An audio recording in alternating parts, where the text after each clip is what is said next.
Hello friends, welcome back to my channel. Thumbnail చూసే ఉంటారు కదా. ఓట్స్తో ఈ రెసిపీ మీ బేబీకి చేసి పెట్టినట్లయితే చాలా ఇష్టంగా తింటారు. పిల్లలకి ఏం పెట్టాలో అర్థం కావట్లేదు అన్నప్పుడు ఈ రెసిపీని చేసి పెట్టండి, పిల్లలు చాలా ఇష్టంగా తింటారు. అండ్ ఈ రెసిపీ డైజెషన్ ప్రాబ్లం కూడా ఉండదు. ఈ రెసిపీ 1 ఇయర్ బేబీస్ కూడా పెట్టచ్చు. ఈ రెసిపీ ఏ విధంగా తయారు చేయాలో చూసేద్దాం రండి. ముందుగా ఒక గిన్నె పెట్టుకుని 1 గ్లాస్ వరకు పాలను పోసి మరిగించుకోవాలి. తర్వాత ఒక చిన్న గిన్నె తీసుకొని దానిలోకి 5 to 6 స్పూన్స్ వరకు ఓట్స్ని తీసుకోవాలి.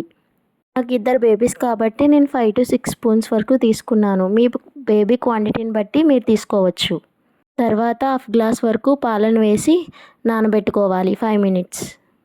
డైరెక్ట్గా పాలలో కూడా ఓట్స్ వేసుకోవచ్చు. ముందుగా నానబెట్టుకోవడం వల్ల ఏంటి అంటే తొందరగా ఓట్స్ అనేవి కుక్ అవుతాయి.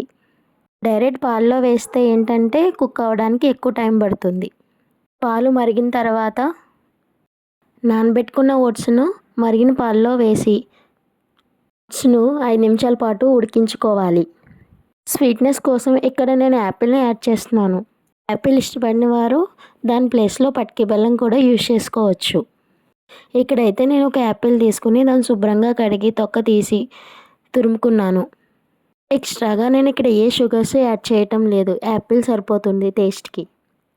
ఉడికిన ఓట్స్లోకి యాపిల్ తురుముని వేసుకుని ఒక 2 నిమిషాల పాటు ఉడికించుకోవాలి.